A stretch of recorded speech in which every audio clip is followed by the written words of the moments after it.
Esse é um dos textos, né, mediúnicos célebres de O Evangelho segundo o Espiritismo. Está no capítulo 18, como foi anunciado por Hugo. O capítulo 18, tecnicamente, é um capítulo que aborda algumas passagens do Evangelho que faz alusão da teoria e prática. Tanto é que o capítulo começa com a famosa parábola do festim de bodas. Eu não vou retornar essa parábola, a gente teve um dia que a gente examinou isso numa live, vocês acompanharam, na live do nosso grupo, sobre a parábola do festim de bodas, também chamada parábola do banquete, que é o termo que é utilizado hoje mais pelos estudiosos e teólogos bíblicos, que fala sobre o banquete messiânico, né? O famoso banquete messiânico, que era um conceito clássico da tradição do judaísmo, né? E que Jesus ali coloca aparentemente que nem todos estavam trajados convenientemente para aquele banquete, e muitas vezes aqueles que eram os convidados, portanto os mais apropriados para estarem naquela festa de casamento, não compareceram, fazendo uma alusão ao próprio povo judeu, o povo hebreu, que era o povo que tinha o maior patrimônio espiritual na época, né? O patrimônio do monoteísmo, o patrimônio mediúnico que foi oferecido como grande legado dos profetas. Os profetas legaram uma tradição que nenhum outro povo tinha como tinha Israel, as grandes manifestações mediúnicas, o grande ensino moral, o conhecimento de profecia, o conhecimento de espiritualidade, como havia na tradição judaica, né? Joana de Ângeles tem uma mensagem muito bonita que ela vai dizer o seguinte: Israel na época de Jesus era uma ilha monoteísta cercada de politeísmo por todos os lados. Então ela coloca dessa forma, uma ilha monoteísta cercada de politeísmo por todos os lados. Então a parábola do festim de bodas faz uma alusão a isso, aqueles convidados primeiros que foram convidados à festa e ainda assim não compareceram, e aqueles aparentemente que não deveriam ser convidados, que eram as pessoas gerais, né? Porque na segunda parte da parábola o dono da festa começa a chamar todo mundo, nas encruzilhadas, nas esquinas, né? E todos foram convidados, né? Dando a entender Jesus nessa parábola que o banquete messiânico não era para o povo judeu, mas era universal, e aqueles que ficariam na festa de casamento não estariam ali por conta da origem do convite ou do local onde recebeu o convite, mas pela túnica nupcial, ou seja, a veste que eles trajavam. Veste essa que também é simbólica na parábola. Então, todo o capítulo 18 de O Evangelho segundo o Espiritismo é um capítulo que aborda essa questão de teoria e prática e chama a atenção da gente para a nossa limitação de percepção a respeito do que é virtude. Do que é realmente virtude. Do que é realmente espiritualidade. Eu vou repetir uma coisa que eu falei na live de ontem do Sheila, né? A palestra de ontem do Sheila, que eu dividi com um colega nosso, aqueles que viram devem ter percebido a alusão que eu fiz. Era uma espécie de pegadinha, de brincadeira, né? Uma brincadeira e uma pegadinha, mas que tem um ensino importante, um ensino interessante, que foi um texto que eu li na Folha de São Paulo, e o texto fazia uma pegadinha que, na verdade, eu não quero que você se prenda a pegadinha aqui, porque, no fundo, nessa pegadinha, nessa enquete, todo mundo cai. Todo mundo cai. Quem diz que não cai é porque não está atento à proposta. Mas é de propósito para cair, para a gente refletir sobre as limitações que a gente tem de perceber o que é virtude e do que não é. Eu me lembro de André Luiz, que André Luiz disse assim: vi muitos homens na terra que eram elegantes, finos, educados e civilizados, mas quando saíram do corpo pela morte, eram bestas. Eram verdadeiras feras. Porque o corpo nos esconde. O corpo material nos esconde. Então, no mundo material, a gente disfarça. Mas a quantidade de luz e de sombra que a gente tem só é revelado mesmo em nível espiritual. E por isso que, no mundo físico, a gente tem dificuldade de avaliar o que é realmente virtude do que não é. Bom, mas a enquete falava mais ou menos o seguinte: você tem 3 candidatos para votar para presidente da República. Não estou falando nenhum político aí por aí não, tá? É uma provocação, mas não tem nada a ver com os políticos que estão aí hoje no mundo.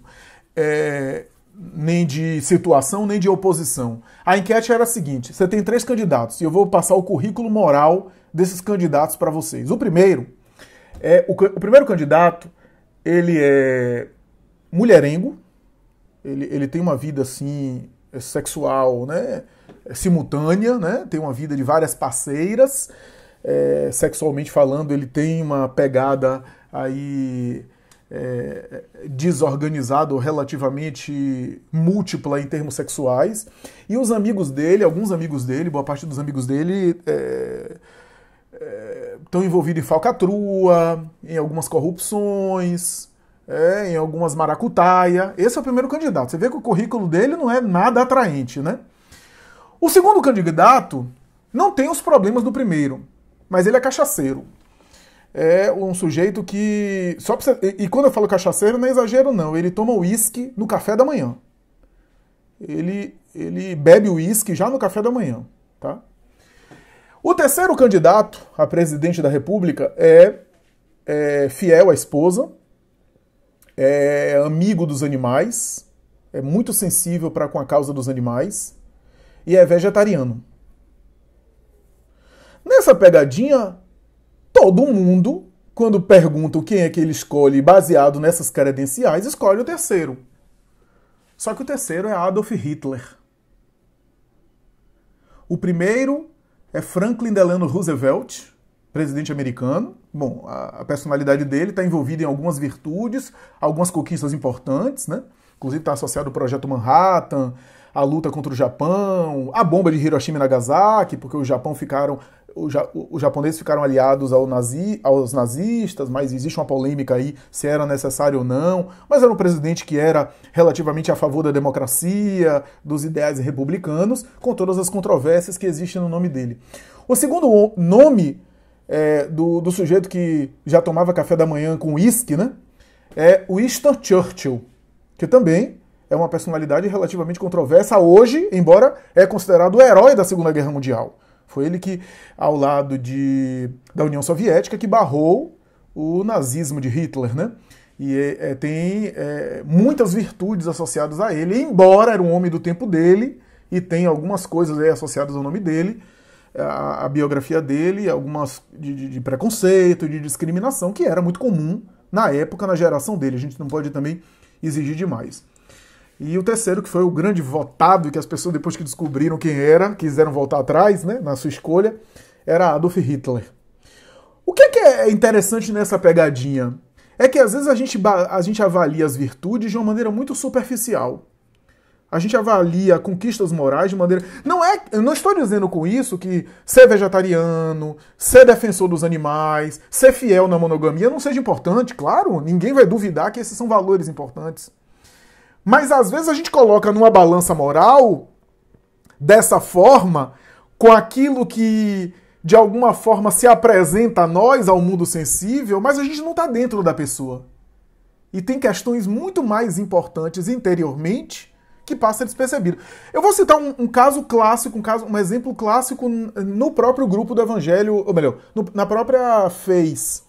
Certa vez, lá na quarta-feira, no estudo do Evangelho, uma pessoa que ela não faz parte do estudo do Evangelho, mas ela fazia tratamento, e quem é do Sheila sabe que o tratamento acontece no mesmo espaço ali, um espaço muito próximo ali do Evangelho. O Evangelho está acontecendo, as pessoas que estão ali fazendo o tratamento e aguardando serem chamadas, às vezes ficam ali na sala doutrinária, às vezes ouvindo o Evangelho. E aí a pessoa me parece que gostou, estava acompanhando, e aí me disse que, meu marido, ele vem aqui comigo, faz o tratamento, etc. Mas ele não quer muito ficar, ele não quer muito estudar Evangelho, falar sobre Espiritismo. Eu queria que você conversasse com ele, olha as coisas que me colocam, para que ele fique no Evangelho, para que ele se interesse. E aí eu fui falar com o sujeito, né? E aí o sujeito começou a fazer reclamações, dizendo, ela quer que eu participe do Evangelho, mas ela implica comigo porque eu vou pro futebol, porque eu gosto de assistir meu time lá na Fonte Nova, ou sei lá, nem me lembro agora o estádio que era. Quer dizer, aí, moral da história, ele estava resistente porque ela estava implicando porque ele ia para o estádio de futebol. Aí eu fico pensando aqui, será que o nosso maior problema espiritual é frequentar um estádio de futebol? Será que esse é o maior problema? Tem tanta coisa mais séria para a gente trabalhar. É como dizia Haroldo Dutra Dias em uma das suas palestras, né, que uma amiga dele ficou vegana, e quis impor o veganismo para todo mundo dentro de casa. Né? E até o cachorro ela queria que fosse vegana. O cachorro começou a apresentar problema de saúde, né? Teve que levar ao veterinário. Porque não tá no momento evolutivo dele. Uma hora ele pode até ser vegano ao longo dos séculos, né? Mas exigir que o cachorro seja vegano, só comer grão de bico, enfim. Então, eu acho que a gente acaba se prendendo a considerar valores, valores importantes, espirituais e morais, que muitas vezes não é que não seja importante serem trabalhados, mas há outros fatores mais importantes, e muitas vezes medir a espiritualidade de alguém não pode ser dessa forma de superfície. E esse capítulo 18 fala um pouco disso. É interessante porque o espírito Simeão, eu não sei de quem se trata esse Simeão, existe um Simeão que é uma grande personalidade do cristianismo, lá do século I do cristianismo, discípulo de Tiago Menor, lá que conheceu os apóstolos, chamado Simeão de Antioquia, se não me falha a memória. Depois eu até pesquiso e compartilho com vocês. Existe um Simeão que é um grande cristão também, que é mencionado na obra Há 2000 anos, de Emmanuel, que inclusive morre martirizado de uma maneira entregue total, um sujeito admirável. Não sei se trata desse mesmo Simeão. A gente não sabe direito, né? Então eu não tenho certeza de quem se trata, esse Simeão aí que escreveu. Provavelmente é um desses vultos aí do cristianismo. É interessante que ele cita a árvore o tempo todo. A árvore é um símbolo muito citado na tradição judaica. A árvore aparece em muitos momentos. Não é à toa que Jesus utiliza também do símbolo da árvore. Reconhece-se a árvore pelo fruto, né? Ele, inclusive, nesse capítulo tem um pouco disso. A árvore aparece em Adão e Eva, a árvore do conhecimento, do bem e do mal. A árvore do Calvário, né? O Getsemane, né? E o Monte das Oliveiras, né? Como uma espécie de alusão à árvore lá, que foi o símbolo do pecado ou da expulsão do paraíso de Adão e Eva, como se Jesus estivesse revisitando essa experiência do Gênesis de Moisés e agora saindo vitorioso, né? Na cruz, né? Que tem também um símbolo de uma árvore, né? De madeira. A árvore aparece o tempo todo na tradição judaica, né? E ele utiliza muito esse símbolo da árvore. E é interessante porque essa mensagem é uma mensagem que praticamente coroa o capítulo, né? Das mensagens mediúnicas do capítulo 18. Essa é a última. Antes dela dá-se algo que se tem, que é uma mensagem de um espírito amigo. A gente sabe hoje que esse espírito amigo é Joana de Ângeles. E reconhece-se o cristão pelas suas obras. E aqui por suas obras, claro, é a ação, mas não é as obras no sentido da quantidade de cesta básica só que eu dou, tá? Porque tem muita gente que pode estar doando cesta básica e não está se trabalhando. Divaldo certa vez contou um caso de uma mulher que estava de mau humor porque não aguentava mais os pobres batendo na casa espírita e ela tendo que doar cesta básica. Não aguento mais, de mau humor. E Divaldo, minha filha, saia disso. Ele disse, Divaldo, você está me recomendando abandonar a caridade. Ele disse, porque a caridade está fazendo mal a você. Não era caridade, né? Porque caridade não faz mal. Porque você ficar aí ajudando e xingando de mau humor, né? Então a caridade verdadeira é a ação que eu faço e que me faz bem, que me transforma. Né? Que gera progresso, que impulsiona, que produz bem-estar, mas que gera, que me modifica. Né? O primeiro e verdadeiro objetivo da caridade é transformar aquele que opera nela. Né? E não salvar o outro. Não iluminar o outro. Não fazer o outro ser grato a mim. O objetivo da caridade... Se o outro tem maturidade para ser reconhecido e ser grato a mim, melhor para ele. Porque a gratidão é bom para ele. Mas o objetivo da caridade é eu espalhar a luz, porque eu fico também com luz. Como eu espalho perfume e eu fico perfumado. Né? Então, nesse sentido, o reconhece-se o cristão pelas suas obras é a obra da ação, sim. Porque eu não posso apenas dizer, eu amo as pessoas e esse amor não serve para nada. É um amor que eu fico só assistindo Netflix e não faço nada. Né? Eu tô cheio de amor no meu coração, mas isso não me move, não me movimenta, não me torna uma pessoa melhor, eu não causo bem-estar nas pessoas ao meu redor. Né? Mas quando fala obras, a gente já pensa assim, não, eu tenho que construir 10 orfanatos. Não, necessariamente. Se eu construo os orfanatos e esses orfanatos se tornam obras do bem, muito bem. Mas a obra não é apenas uma ação de construção específica, é a minha atitude com o mundo. É a minha forma de falar com os outros, é a minha forma de me comportar na família. Conhece as obras? O tempo todo eu estou produzindo obras nas minhas atitudes cotidianas. Se eu quero utilizar uma obra social para me aperfeiçoar, que a gente faça isso também. Eu sempre digo isso. A maior obra que Chico Xavier fez, a maior obra dele, não foi as várias casas espíritas que ele ajudou a construir. E por incrível que pareça, não foi uma mensagem psicografada que ficou grafada. A maior obra dele foi que ao longo desses anos fazendo isso, ele construiu algo dentro dele, isso sim que é eterno. O que ele levou por dentro é essa obra que a gente vai construindo. Divaldo Franco, meu Deus, a vida inteira viajando e fazendo palestra. Mas você acha que a obra de Divaldo Franco foi só falar para os outros? Ao longo dos anos, falando a doutrina espírita e vivendo a doutrina espírita, aquilo que ele falava ficou um pouco nele. Então, como eu costumo dizer, a mansão do caminho mais grandiosa é a mansão do caminho que ele construiu por dentro. Não é a mansão do caminho a obra material. Porque a obra material, toda obra material um dia acaba. Por mais grandiosa que seja, o mundo material é transitório.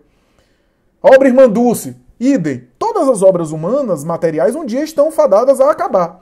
Mas aquilo que essas pessoas construíram por dentro, à medida que faziam essas obras, elas aproveitaram a ação social para construírem por dentro. Essa é a obra que Simeão está falando nessa mensagem. Reconhece-se o cristão pelas suas obras nesse sentido. É nesse sentido. Daquilo que eu construo por dentro, mas para eu construir por dentro, eu preciso de ação. É necessariamente construir uma casa espírita, fundar uma igreja, Flávio? Não, pode ser por isso. Mas pode ser educando um filho. Alguém que passa anos educando um filho pode amadurecer com aquela dedicação. Ou então num trabalho profissional que a pessoa se doa. Quantos profissionais de saúde nesse momento de pandemia, alguns eu tenho escutado pessoalmente, até na minha atividade profissional, que chegam às lágrimas em função das mortes que acompanham, em função de toda a experiência que estão vivendo ali, na linha de frente. Quantos estão sendo modificados pela essa experiência, até porque estão vendo colegas desencarnarem também. Médicos UTI Covid, enfermeiras UTI Covid, que estão à frente aí dessa batalha. Então, na dedicação profissional, na dedicação a pessoas de uma maneira geral. Então, isso vale a pena a gente pensar sobre isso, porque a essas obras, que Simeão está falando, e só já para caminhando para a minha conclusão, para franquear a palavra, me chama a atenção aqui que no penúltimo parágrafo Simeão fala assim: cultivai essa árvore da vida. A árvore da vida é a expressão que está no Gênesis da árvore de Adão e Eva, da árvore do paraíso, árvore da vida, ou árvore de vida em algumas traduções, que algumas traduções traduzem como árvore do conhecimento do bem e do mal, Então, isso é uma coisa interessante. A outra coisa é quando ele diz assim, é que há monopolizadores do pão da vida como os há do pão material. Aqui ele está falando daquilo que Emmanuel chama de... Emmanuel não, na verdade o Evangelho, de Marcos, se não me falha a memória, e Emmanuel explica essa passagem na obra O Consolador, que é aquela passagem que Jesus diz assim: os pecados contra o Espírito Santo, esses não serão perdoados, Os pecados contra o Espírito Santo, O pecado contra o Pai será perdoado, contra o Filho também, mas contra o Espírito Santo, este não será perdoado. E Emmanuel explica dizendo que os pecados contra o Espírito Santo aqui como símbolo do patrimônio da fé, do patrimônio da espiritualidade, ou seja, os pecados aqui no sentido de imperfeições, da nossa condição humana, da nossa limitação, das nossas ignorâncias, esses têm atenuantes. E a gente tem outras oportunidades. A gente tem outros ensejos para recuperar, para refazer. Mas o pecado contra o Espírito Santo é o seguinte: eu tenho o patrimônio da espiritualidade, o patrimônio da fé, o conhecimento, a sabedoria espiritual, e eu uso, apesar de estar lúcido, consciente, eu uso para manipular pessoas, para desvirtuar criaturas. Esse é um pecado mais... Pecado entre aspas, né? É uma responsabilidade maior nesse sentido, porque eu tenho patrimônio, eu tenho a luz do conhecimento, eu tenho o discernimento espiritual e ainda assim eu não uso. Né? Claro que a espiritualidade não está esperando que a gente seja santo antes do tempo. Se conseguir santidade, melhor. Mas não espera uma santificação imediata. Mas daquilo que eu já conheço, o mínimo que eu esteja me esforçando por praticar, né? Me esforçando por implementar. Então, eu me lembro só de 2 casos aqui que eu queria contar. Um deles está em uma das obras de Irmão X, que fala de uma viagem espiritual que Allan Kardec fez quando estava encarnado, fora do corpo. Ele saiu em emancipação da alma durante o sono e foi levado pelo Espírito de Verdade a uma região de sofrimento. E ele pergunta ao Espírito de Verdade quem eram aqueles espíritos. E perguntou, pelos gemidos e pelo mal-estar que eu estou vendo aqui, devem ser os imperadores da Casa Júlia, né? Júlio César, Calígula, os grandes imperadores, Nero. E ele começou a mencionar alguns desses. E Espírito de Verdade disse, não, esses eram espíritos tão primários, tão imaturos, que já reencarnaram inúmeras vezes. Alguns já até expiaram, já até superaram os equívocos, já se recuperaram. E aí Allan Kardec começa a perguntar, então foi quem? Foi Átila, Alarico, Gengis Khan? Começa a citar ditadores ao longo da história. Espírito de Verdade balança a cabeça dizendo que não, até que em determinado momento Kardec pergunta, e quem são esses daqui? E Espírito de Verdade diz, são aqueles que eram os mais bem informados, aqueles que tinham o conhecimento, o discernimento, aqueles que estavam nas fileiras do cristianismo, alguns dos quais conviveram com os apóstolos, conviveram com missionários e não souberam aproveitar. Não souberam aproveitar e, embora conhecendo, se desvirtuaram, optaram por uma vida que não difere muito da vida dos materialistas e, às vezes, a prejuízo dos outros, embora conscientes. Para esses a situação é bem mais difícil. Não porque Deus os puna, mas porque eles próprios se punem. Consciência. Eles próprios carregam consciência de culpa e se punem por conta disso. Olha só. E aí Allan Kardec, impressionado com aquela experiência, diz Irmão X, volta ao corpo e escreve a questão 642 de O Livro dos Espíritos. Para assegurar ao seu bem-estar na vida futura, basta o homem não fazer o mal. Os espíritos respondem, não, cumpre-lhe fazer o bem na medida do possível, porque ele vai responder também por todo o mal que seja gerado do bem que ele não fez, do bem que ele deixou de fazer. Então, essa é uma questão que foi motivada por essa experiência. E por fim, no livro A Vida escreve Hilário Silva, conta um diálogo de um Bezerra de Menezes, quando estava encarnado, com um obsessor que se comunicava na Federação Espírita Brasileira, na época a sede era do Rio de Janeiro, Avenida Passos, por meio do maior médium do Brasil na época, Frederico Júnior, né?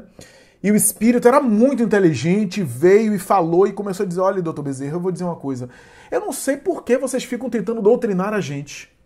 Porque, veja, vocês têm paixões, vocês olham para os outros e invejam. Vocês têm ciúmes. Vocês têm fraquezas, carências. Eu tenho 24 horas aqui para ficar examinando vocês.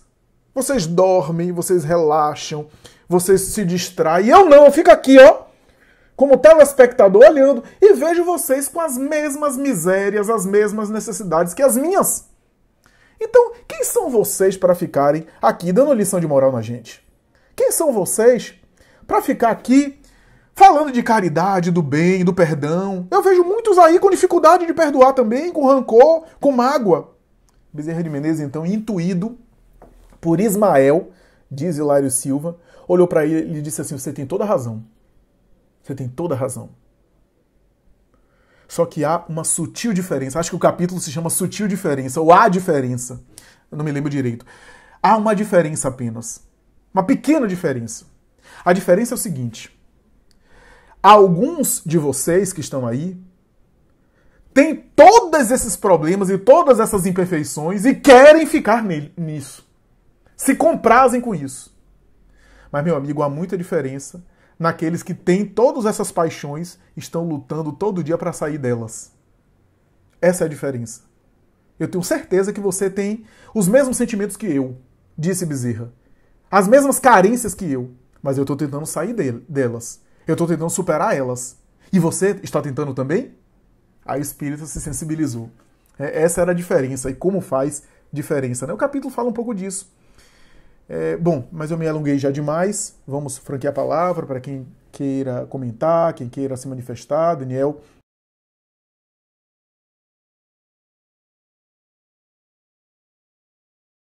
É uma pergunta super válida, né? Uma pergunta importante, inclusive, a pergunta do abortamento, né? Da interrupção, interrupção voluntária ou interrupção acidental de uma gestação. O aborto, ele é sempre uma situação difícil e delicada. Eu até abordo esse tema, eu posso abordar esse tema até fora dos meios espíritas, em meios materialistas, onde não há a compreensão e aceitação espírita, e quando há esse tipo de discussão nos meios acadêmicos, por exemplo, da minha área, eu sempre digo que não precisamos de apelo religioso para perceber que o aborto é um tema delicado e é um drama para muitas pessoas. Homens e mulheres, não só mulheres. Recentemente eu fiz parte de uma live em uma casa e um homem fez a pergunta sobre como fazer para se recuperar de um aborto em que o companheiro, o homem, ele forçou a companheira a abortar e que se sentia culpado. Na obra Evolução em Dois Mundos, de André Luiz, há uma descrição lá sobre as angústias masculinas também. Porque às vezes o homem não é apenas corresponsável, mas às vezes é até o maior responsável. Quando, por exemplo, pegou a mulher à força, constrangeu ela a abortar, ou pelo menos corresponsável quando, por exemplo, abandonou, quando não quis assumir a paternidade, e ela se vendo muitas vezes fragilizada e com medo de assumir a maternidade sozinha, porque não tinha amparo masculino, optou pelo aborto, né? Em que pese, muitas vezes há ali o drama muito mais sério com a mulher, porque acontece a gestação com ela, mas existem essas angústias masculinas e femininas, e eu posso apelar aqui para a questão emocional, a questão na área de saúde mental, para perceber os reflexos do aborto em termos psíquicos, em termos emocionais, sem precisar entrar no universo espiritual. Mas a doutrina espírita vem e consegue nos iluminar ainda mais, porque traz aí a informação de que o abortamento que ocorre em qualquer fase da situação reencarnatória após a fecundação, portanto, após ali o encontro do espermatozoide e do óvulo, onde há a possibilidade de um espírito estar reencarnado, razão pela qual Joana de Ângeles, Viana de Carvalho e a maioria dos espíritos defende a ideia de que mesmo a pílula do dia seguinte pode ser abortiva, porque se há a possibilidade da fecundação acontecer, e se na fecundação acontecendo, caso haja uma reencarnação em processo, a reencarnação começa na fecundação, e a pílula do dia seguinte agindo 48, 72 horas depois, tem a possibilidade de um espírito ali já estar vinculado, ocorrer um aborto. Se o aborto é o cancelamento de um processo reencarnatório que está se iniciando, e se o processo reencarnatório, conforme André Luiz explica em Missionários da Luz, quando inclusive descreve uma reencarnação lá, ocorre alguns minutos após o ato sexual, quando o espermatozoide está, de alguma forma, alcançando pelas trompas de Falópio o óvulo, ou melhor, o ovo, a célula ovo, né, o gameta feminino, que vai se tornar, o óvulo, aliás, que vai se tornar célula ovo, fecundado. Qualquer ação após pode ser considerada abortiva do ponto de vista espiritual. Mas o aborto, embora seja um drama, o que fazer nesse sentido? Não há razão por que cultivar muitos conflitos. Não há razão por que assimilar muitos tormentos e muitas culpas, primeiro porque não vai resolver o que ocorreu. o que passou. Depois, quem de nós que não tem equívocos? Quem de nós que não tenha erros nessa área ou em outra área semelhante? Então, se a mulher cometeu um aborto na juventude, agora é espírita, se a mulher optou por um aborto em uma situação difícil da vida, o aborto às vezes é fruto, inclusive, de uma má condução sexual, às vezes de um sexo negligente. Por exemplo, quantos abortos ocorrem por causa de relações extraconjugais? Para que aquele filho não venha a perturbar um casamento que já ocorre, né?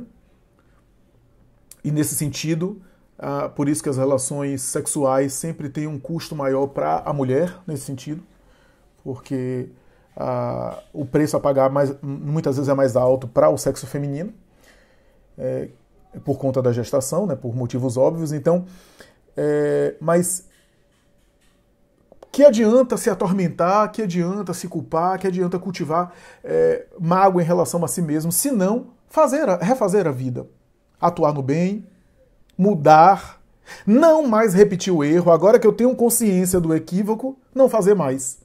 O arrependimento sadio é aquele que se dá conta do erro e diz, a partir de agora eu não faço mais. A partir de agora eu vou ser diferente. E não vai necessitar sofrer, ficar no umbral. Ame, abra seu bem, faça tudo bem. Se puder ter filho, tenha. Que muitas vezes é o próprio espírito que volta. Porque muitas vezes aquele espírito é muito ligado à figura materna, a candidata, a gestante. Então pode voltar. Se não puder ter filho, adote. Se não puder adotar, adote as outras pessoas, os filhos dos outros, na dedicação do bem.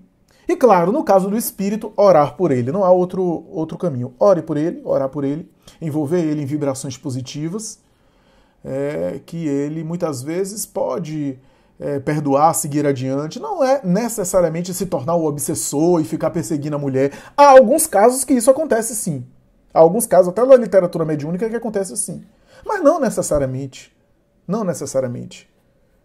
Divaldo conta, por exemplo, um caso de uma mulher que ele conheceu na Mansão do Caminho que abortou 16 vezes. 16 vezes. E ele disse que o câncer uterino que ela viveu, na época a radioterapia deixava a pessoa toda queimada, e ela acabou desencarnando de uma maneira muito dolorosa, né? O câncer uterino que ela viveu foi resultado de um espírito que das 16 gestações, esse espírito tentou reencarnar por ela 8 vezes. Os outros espíritos perdoaram ela, reencarnaram além, seguiram a vida deles, foram adiante. Mas esse espírito tentou reencarnar por ela 8 vezes e 8 vezes foi abortado. Aí ele se revoltou e, por falta de evolução também dele, investiu contra ela e se alojou psiquicamente no útero dela, e ela assimilou ele por causa de um processo de culpa, por causa da culpa que ela guardava, e aí deu início ao processo de degenerescência cancerígena por conta de algo que ela cultivava também, né? Então, o processo é delicado, mas assim, orar por ele e atuar no bem, que eu tenho certeza que vai ficar muito bem.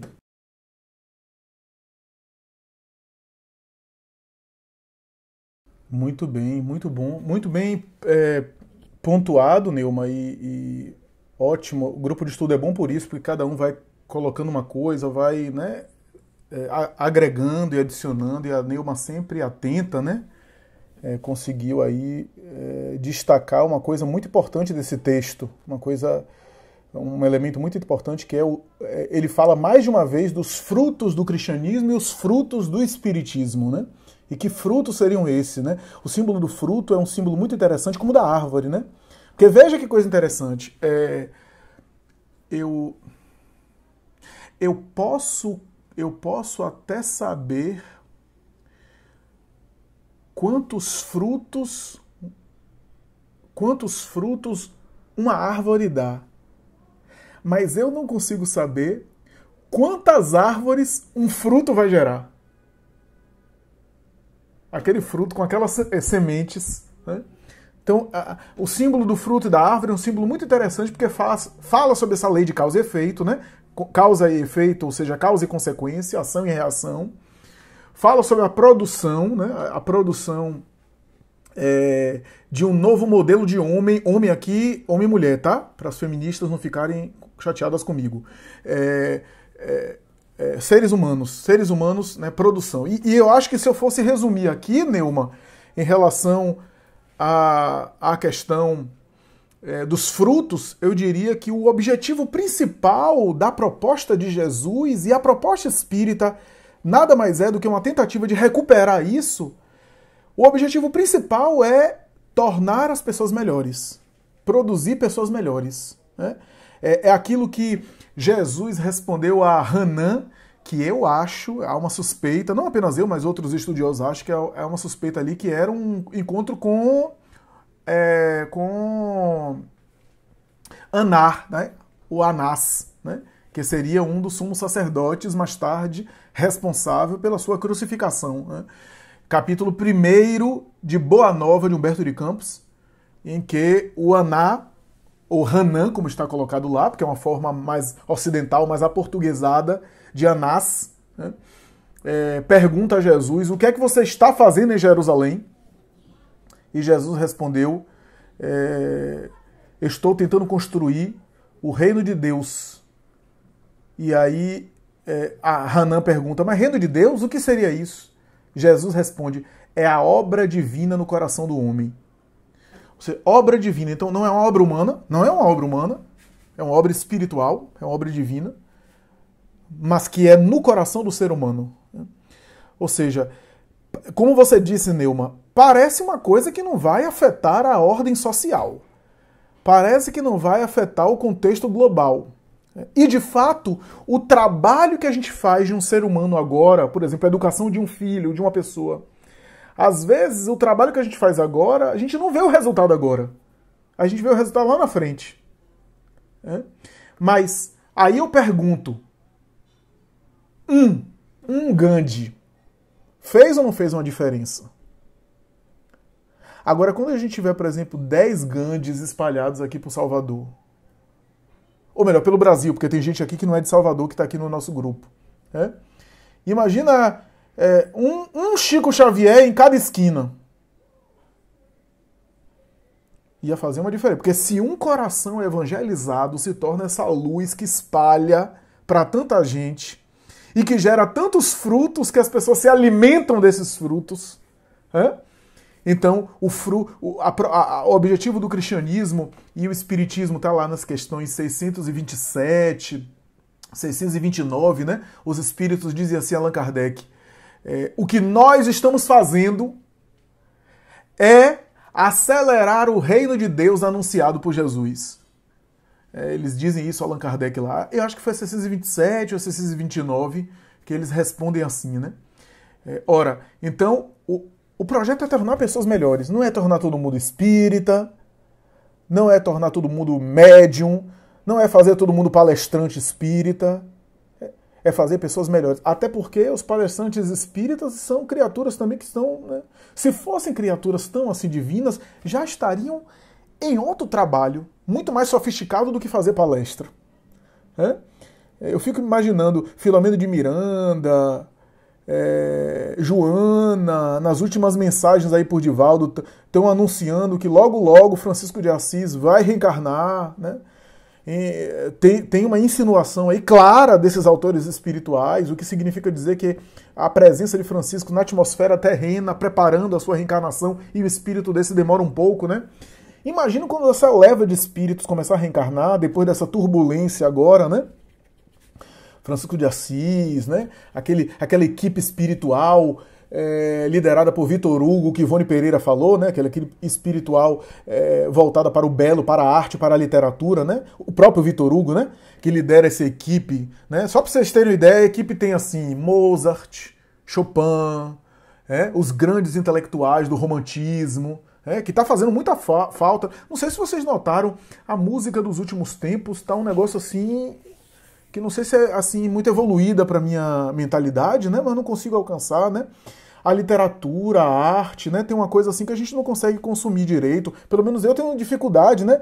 Esses batidãos que tem por aí, a literatura parece que não é muito consumida, não. O negócio quanto mais rápido, melhor, né? Se escrever um texto de 2 parágrafos, a gente já não tem paciência muito, e as redes sociais me parece que têm acelerado o nosso raciocínio nesse sentido. Então, acho que está fazendo muita falta desse grupo aí. Quando esse povo vir, eu tenho certeza que eu vou ficar aposentado, pelo menos como palestrante espírita. Não sei se eu vou ter uma função muito importante, né? Porque imagina essa galera vindo, né, para falar. Então, eu estou tentando aproveitar ao máximo para fazer alguma coisa, porque quando esse povo assumir aí, né, Albert Weiss, esse povo, eu não sei, eu acho que eu vou ficar desempregado, né, na minha atuação. Então, enfim, eu estou fazendo uma brincadeira, porque claro que a regeneração do planeta também não está nas costas deles, eles vêm colaborar, né? Porque a regeneração do planeta não é eles trazerem uma mensagem e a gente continuar no mesmo nível. Que regeneração é essa se os espíritos habitantes do planeta não se regenerarem, né? É claro que o trabalho também é nosso, né? Mas é claro que tem aí uma expectativa de uma reencarnação em massa de espíritos que já estão se preparando, né, para contribuir com toda essa convulsão que tem ocorrido. Kardec previu esse momento, choque das ideias, né? Kardec coloca na Gênese assim, né? Choque das ideias. Característica de transição planetária, choque das ideias, né? Alguém tem a dúvida que a gente está vivendo choque de ideias? Em qualquer âmbito, polarização política, as brigas, né?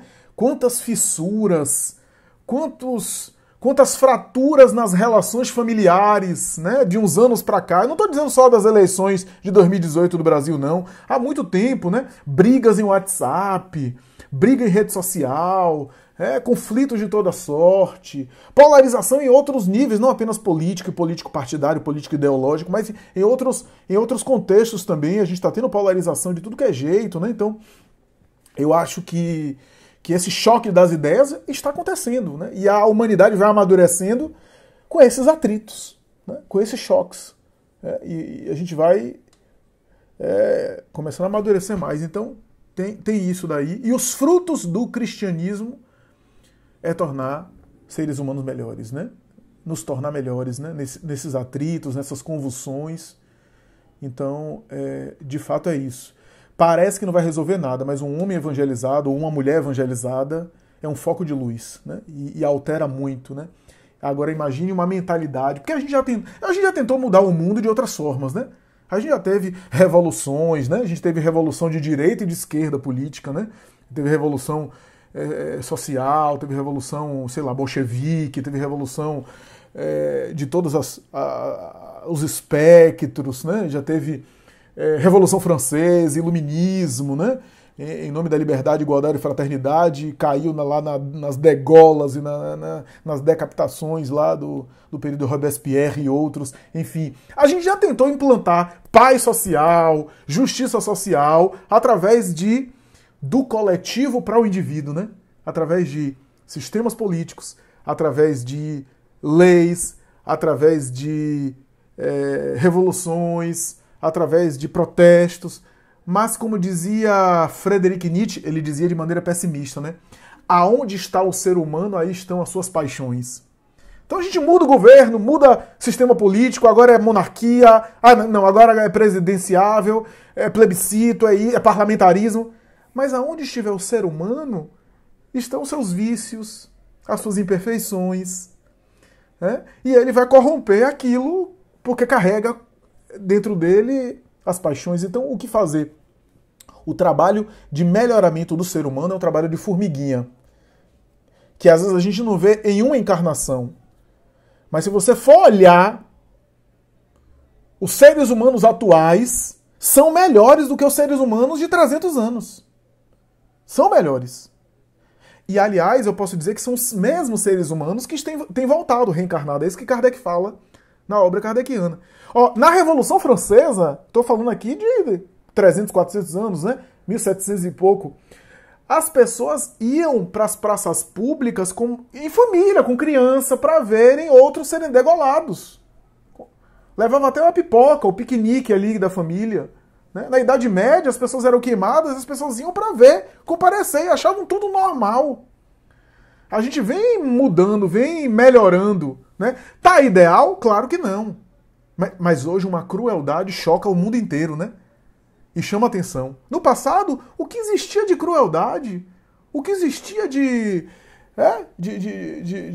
grotesco, de intolerância, de preconceito, né, de opressão.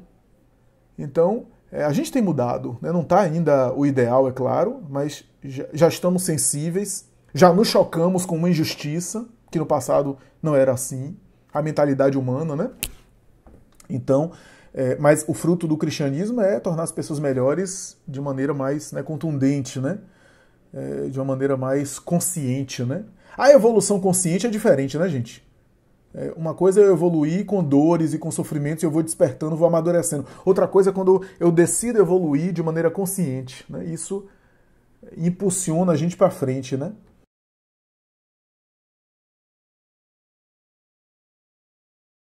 Boa, boa, bem lembrado. A parábola da candeia não está no capítulo 18 de O Evangelho segundo o Espiritismo, mas está no capítulo 24. É um outro tema que Kardec aborda, né? Não ponhas a candeia debaixo do alqueire. A gente vai ter a oportunidade, inclusive, de estudar esse capítulo, o capítulo 24, que é a metáfora, né, da candeia do alqueire, a parábola da candeia, né, considerada a parábola da candeia. Tem relação, porque no caso ali, a luz que é colocada, abafada pelo alqueire, né? O alqueire, na tradição judaica, era um vasilhame, era uma espécie de vasilhame, onde colocava azeite, porque na época de Jesus era o azeite que era o combustível para manter a vela acesa. E a candeia era uma espécie de lâmpada de barro, tá? Só para vocês terem ideia, quando Jesus utilizou essa expressão. Então não colocar a candeia debaixo do alqueire era porque nas famílias judaicas, na época, na tradição judaica, quando não se usava esses utensílios para iluminar a casa, se colocava realmente o vasilhame vazio, sem azeite, por cima da candeia para proteger embaixo da mesa. Normalmente a mesa da casa, né? As casas no Oriente Médio eram casas pequenas, na maioria dos casos, né? Então era às vezes de um cômodo só, e colocava ali debaixo. Então a própria luz que tivesse naquela lâmpada de barro era apagada com a candeia por cima. Então olha o símbolo. Quando eu coloco o alqueire para esconder, para abafar a luz, eu também apago a luz. Esse é o símbolo da parábola da candeia. A luz que alude a essa parábola é diferente da luz, por exemplo, na metáfora de Platão da caverna, o mito da caverna de Platão, o mito da caverna pode ser usado por muitas interpretações, né? E às vezes é usado como uma metáfora da educação. Ou seja, enquanto a gente não é informado pelo conhecimento, a gente está nas trevas da caverna. O sujeito que se liberta do mito da caverna é iluminado pela luz da educação, do conhecimento. Mas a luz da parábola de Jesus é mais profunda. Não que a informação, o conhecimento não nos ajude a nos libertar, não seja uma luz em nosso caminho. Mas a luz da parábola da candeia é uma luz de dentro para fora. É a luz da iluminação interior. É uma metáfora também, não é uma luz no sentido de fótons, né? É, na verdade, a conquista dos sentimentos evoluídos, né?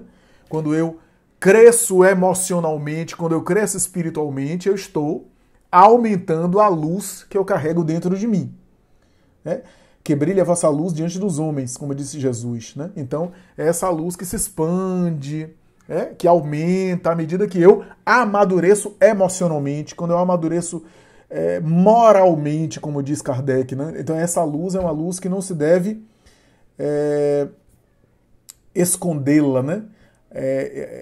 Que não deve ser colocado por debaixo. Ou seja, faz um pouco alusão à parábola dos talentos. Lembra que um dos sujeitos da parábola dos talentos escondeu o talento debaixo da terra? É esse mesmo símbolo, o esconder. Muita gente que se confunde achando que Jesus está dizendo para a pessoa exibir a própria luz. Não, até porque a luz não precisa ser exibida.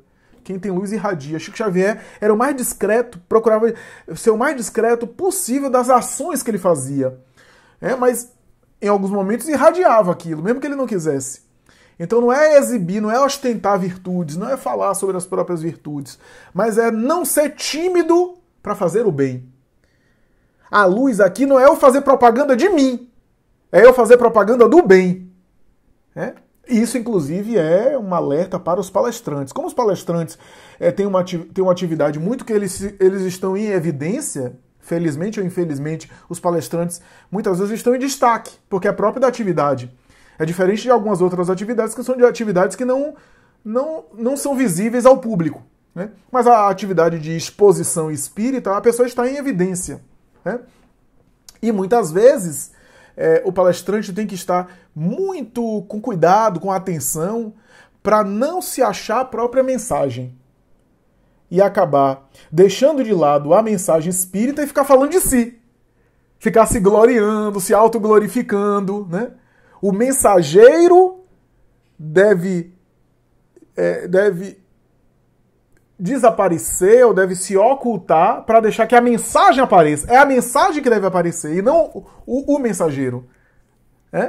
Então, tem que ter muito cuidado com isso, porque senão a gente corre o risco de ficar falando de si e não da própria mensagem. Né? E o mensageiro está ali como alguém que está carregando um presente. Né? Mas ele não é o próprio presente. Né? Ele está só... como diz Chico, né? Ele é um carteiro. Né? Ele está encaminhando a carta, né? A mensagem. Então, e é muito comum. Né? É muito comum ele ser considerado a própria mensagem, ou ele se considerar a própria mensagem, né? E aí se desviar da atividade dele. Né? Então, a parábola da candeia fala um pouco disso. Fala da luz que a gente deve colocar para fora para brilhar, que não é a luz de nós próprios, é o bem. É a divulgação do bem, é o bem que a gente pode fazer, é o bem que a gente pode compartilhar, é fazer o bem para o nosso próximo, é divulgar o bem dos outros, inclusive. Né? Então, tem associação com essa... construir as boas obras, né? Porque construir as boas obras também é colocar a candeia em cima do alqueire, né? Por cima do alqueire, né? O alqueire servia para combustível, que é o azeite, para iluminar, né? Então, quando a gente fala da luz, fica um negócio meio metafórico, né? Que luz é essa que a gente deve brilhar, etc. E aí a gente pega os textos... parece muito abstrato, né? Mas a gente pega os textos espíritas, e quando eu falo de educação moral, de desenvolvimento emocional, de melhoramento dos sentimentos, afinal o evangelho é um convite aos sentimentos, né? A gente está falando desse amor. Né? O amor tem uma dimensão humana e uma dimensão divina, espiritual. Humano porque o humano é que vive.